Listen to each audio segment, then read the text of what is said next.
The first time I saw him, he was shirtless, splitting firewood with a rusted axe like it owed him money. Sweat glistened on his back in the Virginia sun, his arms moving with a practiced, almost military rhythm. And for a second, just one, I forgot I was holding a peach pie and dating his son. "That's my dad," Tom said casually, opening the trunk of the car. "Still refuses to buy pre-cut firewood. Thinks it's weak." "Right," I said, tearing my eyes away. We were pulling into his family's lake house for 4th of July weekend. Supposed to be casual. Fun. Just me, Tom, and his overly cheerful mother, Karen, who'd promised grilled corn and too many poolside mojitos. I hadn't expected him. Tom's dad, James. He didn't even look up when we stepped onto the porch, just nodded once, a sharp soldier's nod. "Tom." "Hey, Dad." Tom dropped our bags just inside the door. "This is Laura." He turned slowly, like the name tasted familiar. Then his eyes met mine, and I swear to God, I forgot how to breathe. His gaze was heavy. Not in a creepy way, but like he saw something in me I hadn't even found yet. Up close, he looked older than I'd guessed, maybe mid-40s, but not worn down. Just precise. Every movement tight. Every glance measured. "Laura," he said finally. No handshake, no smile. Just that voice. Rough, like gravel under a truck tire. "Hi, it's nice to meet you," I said, holding out the pie like a peace offering. He took it with a grunt. "Peach, your wife said it was your favorite." His eyes lingered on me a beat longer than necessary. "Used to be," he muttered, and disappeared inside. Dinner that night was tense, though no one else seemed to notice. Karen kept asking about college. Tom scrolled through his phone, but every time I looked at James, I found him already watching. Me, quiet, unreadable. After we finished the grilled chicken and half the wine, Karen excused herself, and Tom went to set up fireworks with the neighbors. I offered to help clean up, but James just shook his head. "Go sit." So I did, on the porch, alone, fireflies blinking in the dark. Somewhere down the hill, Tom's laugh echoed across the lake. Then the screen door creaked. He stepped outside, bottle of bourbon in hand, poured 2 glasses, set one beside. "Me? Peach pie's not bad? You're welcome," I said softly. We sat in silence, not awkward, just waiting. Then he spoke. "How long have you been with my son?" I blinked. "About 6 months." He nodded slowly. "You love him?" I opened my mouth, closed it. He turned to look at me. Really look, and I felt stripped bare. "I don't know yet," I said honestly. Another nod. No judgment, just the lake breathing between us. "You remind me of someone," he said suddenly. I turned toward him. "Yeah?" "My wife's sister. Before she got old and bitter." I laughed. He didn't. He drank. And then almost too quiet to hear. Or maybe someone else. I wanted to ask what he meant, but something in his face said, "Don't." So I didn't. That night, Tom passed out early. Too much beer. Too much everything. I wandered the house barefoot, sleepless, the air thick with humidity and something else I couldn't name. I found James in the garage, working on an old outboard motor under a flickering bulb. "You don't sleep?" I asked. "Used to." He didn't. Look at me. Just wiped grease off his hands and lit a cigarette. The smell curled around me, sharp and grounding. "I had a dream about you," I said before I could stop myself. He finally looked up. "You sure it was me?" I nodded.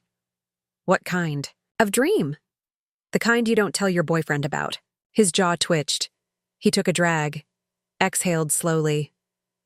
"I'm too old for you." "Probably," I said. "You should go to bed." "I know." He stepped closer. Just one step. Close enough to smell the smoke on his shirt. "Laura," he said, low and firm. I met his eyes. He didn't touch me, didn't lean in, but the space between us felt like it was on fire. Then he turned away. "Good night." And I walked back upstairs with my heart pounding in my throat, knowing something irreversible had already begun. The next morning, I woke up before Tom. James was on the dock, bare feet in the water, staring out at the fog. I watched him while from the kitchen window. He looked like a man who'd buried too many things. War, maybe. Love. Pieces of himself. And for reasons I didn't understand yet, I wanted to dig them up, even if it ruined everything, even if it destroyed me. Especially if it meant he'd look at me the way he did last night, like he already knew how this would end. I tried to forget. I really did. We drove back Sunday evening. Tom sang along to Old Killer's songs while I stared out the passenger window, chewing my lip raw. He didn't notice. He never noticed the quiet parts of me. James did. I told myself it was just a moment. Heat. A passing thing sparked by bourbon and lake air and a man who didn't smile. But every time I closed my eyes, I saw him. I felt him. The way he looked at me like I wasn't just a college girl dating his son, but something more. Something dangerous. Monday, I got a text from an unknown number. "Your pie was better than you. Think. Jay." I stared at the screen like it might burn my fingers. Then I deleted it. 10 minutes later, I pulled it from the trash and read it again. By Thursday, I was losing sleep. Everything Tom did grated on me. The way he chewed. How loud he laughed at his own jokes. His complete inability to ask how I was. Found myself scrolling through old photos of the lake, looking for James in the background. I told myself I wasn't crazy, just confused, until Friday night. Tom fell asleep early, face down on the couch. I'd brought him Chinese takeout. He thanked me with a distracted kiss and passed out during a movie. At 11:47 p.m., I got another text. "I shouldn't be texting you." I didn't reply. At 12:12 a.m., but I can't stop thinking about that night in the garage. I threw my phone across the room, then got up, picked it back up, and typed, "Me neither." Saturday morning, I told Tom I was visiting a friend from class. Instead, I drove 2 hours south, to a hardware store off Route 10. He was there, like he knew. I'd come. I stood in aisle 6, pretending to look at paint samples. He walked up beside me, slow, silent. "This is insane," I whispered. He nodded. "Yeah." I didn't look at him, just stared at a swatch called Late October. "We can't do this," I said. He stepped closer. His voice brushed against my neck. Then, "Walk away." I didn't move. We didn't kiss. We didn't touch. We stood in a silent aisle full of paint chips and impossible feelings, and I knew. This wasn't going away. Not for him. Not for me. Not until someone broke. I told myself it wasn't cheating. I hadn't kissed him. I hadn't touched him. I hadn't even said what I felt out loud. Not really. But I also hadn't looked Tom in the eyes for 3 days. James and I started texting more. At first, it was just a message here and there. Then longer conversations. Late at night. Middle of the day. Sometimes just one word. Sometimes whole confessions that vanished before morning. He never used emojis, never said anything flirty. But the way he said, "Be careful or you haven't slept, have you?" made my pulse throb. It was more intimate than anything I'd had with Tom in weeks. Before we continue, I'd love if you subscribed and let me know in the comments where you're watching from. I really enjoy reading them, your likes and support. Help me share more stories like this. On Wednesday, I skipped class, told everyone I was sick, drove back to the lake. Karen wasn't there. Tom didn't know. James met me on the porch like he'd been expecting me. We sat in silence for a while. Finally, he said, "You shouldn't be here." "I know." He nodded. "Come inside." The house was cool and dim. Dust hung in the air like the place had been holding its breath. He poured bourbon without asking. No music. No TV. Just the ticking of a clock that suddenly sounded too loud. "You still seeing my son?" I didn't answer. He downed his glass in one swallow. "I'm not proud of this," he said. "Neither am I. But I'm not stopping either." I looked at him. Really looked. At the lines around his eyes, the scar above his brow, the way his hands trembled slightly when he set the glass down. Me neither. We didn't sleep together. We sat on opposite ends of the couch and talked about nothing. And everything. He told me about the Marines, about waking up from dreams of desserts and smoke, about how Karen used to cry when he left, but never again when he came home. I told him about my dad, about how he left when I was 7 and never looked back, about how I thought I'd gotten over it until I realized I kept falling for men who couldn't stay. "I stay," James said quietly. "You don't even know me," I whispered. He nodded. "Maybe that's why I stay." We heard a car door slam outside. My heart seized. James stood slowly, walked to the window, peeked through the blinds. Neighbor, just the mail. But the moment had broken. The illusion cracked. I stood, grabbed my coat. I should go. He didn't stop me. But just before I opened the door, he said, "I knew your mother." I turned. "What?" His face was unreadable. "Years ago, before she got married. Before you were born." Silence stretched between us, heavy and sharp. "James?" He shook his head slowly. "It's probably nothing," he said. But I knew it wasn't, and I knew I'd be back, because nobody had to know, except us. I didn't sleep that night. I sat in my dorm room staring at the ceiling, playing those 4 words on loop. I knew your mother. I called her the next morning. "Did you ever know someone named James?" Silence. Then, "Why are you asking?" "Because I met someone by that name. A friend's dad." More silence. A sharp inhale. Then, "You need to stay away from him." "Why?" She didn't answer. That weekend I drove back, not to the house, to a gas station 2 miles down the road. I texted him, "Come meet me, please." 15 minutes later, he pulled in. Same truck, same look in his eyes. He got out, closed the door with a heavy hand. "You shouldn't be here." "I need answers." He leaned against the hood, arms crossed. "You said you knew my mother." He nodded. "I need more than that." "She was 20, he said. "College summer program, same town I was stationed near.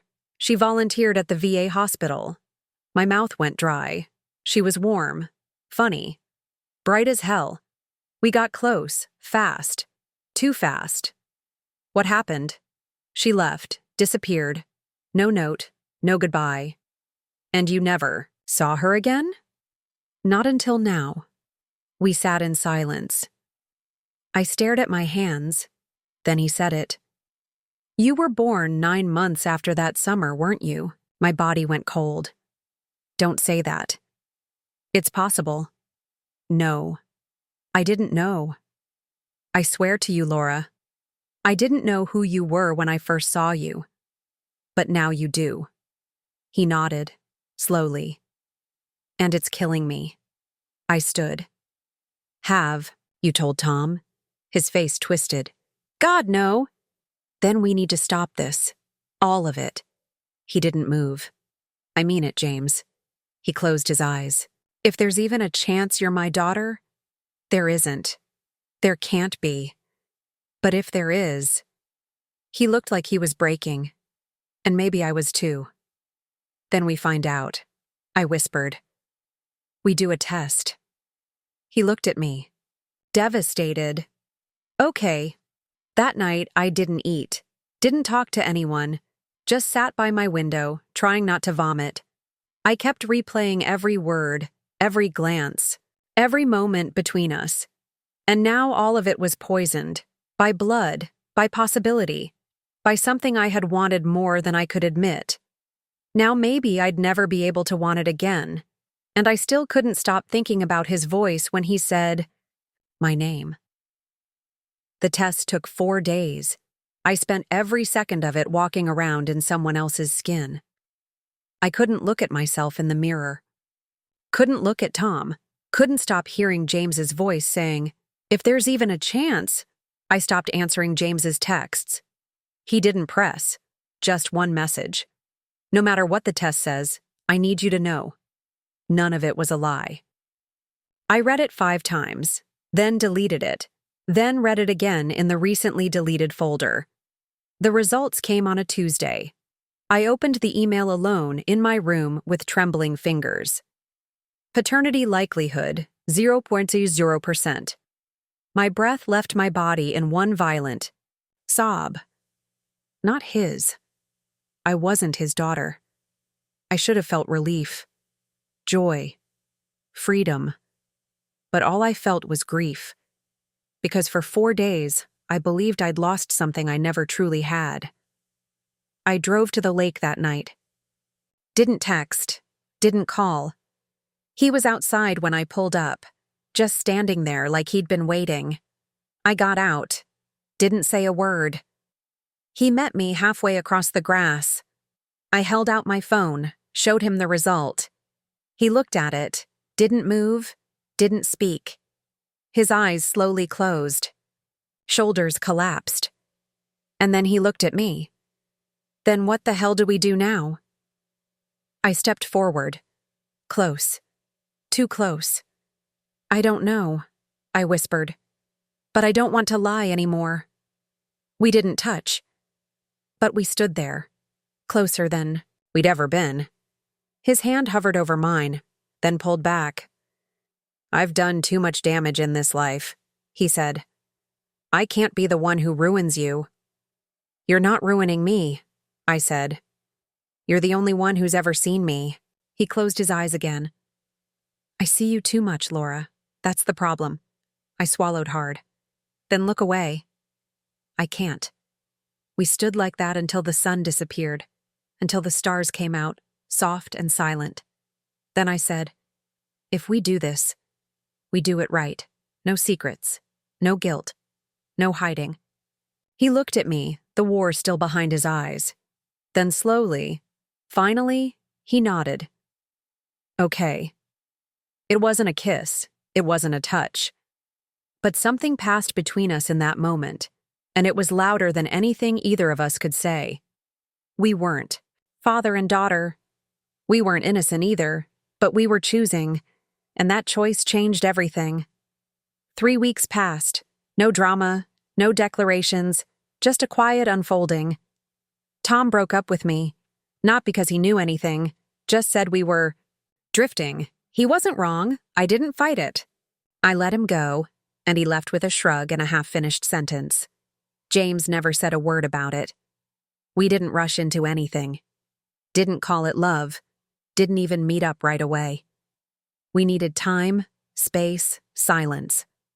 To understand what this was, what it wasn't, and who we could be now that the storm had passed. The next time I saw him was at a small coffee shop off the highway. Neutral ground. No expectations. He was already there, black coffee in hand. A paperback face down on the table? You look tired, I said. I sleep better now, he answered. We didn't talk about the past. About Tom. About my mother. Just books. Dogs. The way rain smells on asphalt. Then he reached across the table and covered my hand with his. No heat, just warmth. I'm not your father, he said. I know, but I want to be something to you, if you'll let me.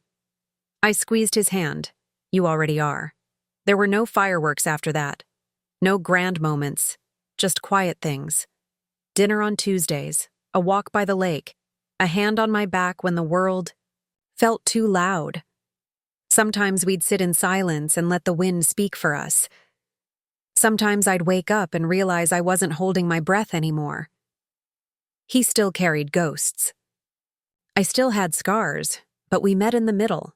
Not father, not daughter, just two people who almost lost each other to a lie, and found something real in the truth. And maybe that was enough. Maybe that was everything.